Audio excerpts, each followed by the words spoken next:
Di tanah Jawa bagian barat, di sebuah desa tua bernama Karangjati, hidup sebuah legenda yang diwariskan dari mulut ke mulut. Legenda itu bukan sekadar dongeng penakut anak, melainkan peringatan tentang makhluk yang lahir dari dendam dan ketidakadilan. Sundel Bolong, roh perempuan berbalut kain putih dengan lubang menganga di punggungnya. Cerita dimulai pada masa kerajaan-kerajaan Jawa masih berjaya. Alkisah ada seorang wanita bernama Sekar Ratri, pelayan istana yang baik hati, namun dipandang rendah. Ia mengandung anak seorang bangsawan yang mengingkari tanggung jawab dan membiarkan Ratri menerima hukuman atas fitnah yang dilontarkan para selir. Ketika waktu melahirkan tiba, Ratri disingkirkan dari istana dan ditinggalkan di tengah hutan angker yang dikenal sebagai Alas Waringin. Di sanalah ia berteriak kesakitan, memohon pertolongan, namun tak satu pun manusia datang. Dalam kesunyian hutan, hanya suara gamelan halus yang entah dari mana menggema. Konon, itu adalah suara makhluk halus penunggu Alas Waringin. Namun tidak ada yang menjawab ratapan Ratri. Ia melahirkan sendirian dan meninggal dengan cara yang tidak wajar. Bayi yang hendak keluar justru merobek tubuhnya dari belakang, menciptakan lubang besar di punggungnya. Kematian tragis itu melahirkan kutukan. Semangat Ratri diliputi keputusasaan dan rasa kehilangan, menolak pergi ke alam baka. Ia kembali sebagai sosok berwujud perempuan cantik dari depan, namun punggungnya berlubang, menyisakan bayangan hitam yang terus berdenyut. Masyarakat Jawa zaman dahulu menyebutnya Sundel Bolong, sosok yang meratapi. Bayinya yang tidak pernah sempat ia peluk.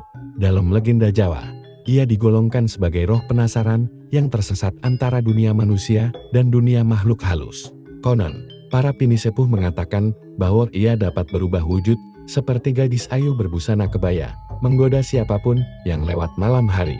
Tetapi ketika ia menemukan anak kecil, pandangannya berubah sendu, seolah melihat bayangan bayi yang hilang dalam tubuh mereka. Dalam babat Desa Karangjati, tercatat peristiwa ketika 3 anak petani hilang berturut-turut pada malam menjelang bulan purnama. Warga menemukan sisa-sisa kain putih yang sobek di tepi sungai, serta aroma melati yang begitu pekat seperti baru disiramkan. Sesepuh desa melakukan ruatan dan membaca mantra pangruap dari ajaran kejawen kuno.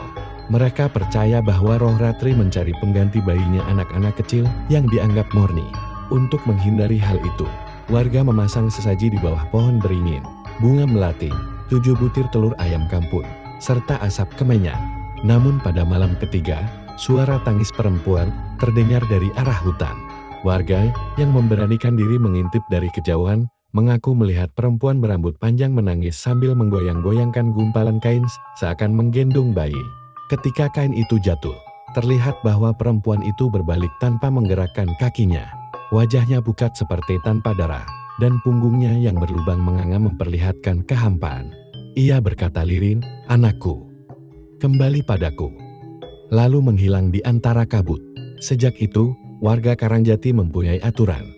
Jika matahari terbenam, anak-anak harus pulang, pintu rumah ditutup, dan lampu minyak dinyalakan.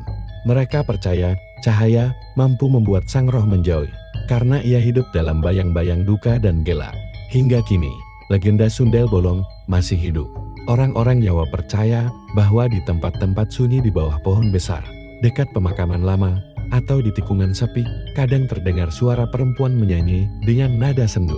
Jika suara itu disertai aroma melati yang terlalu menyengat, para leluhur selalu berkata, "Jangan menoleh." Sebab Ratri masih mencari yang hilang.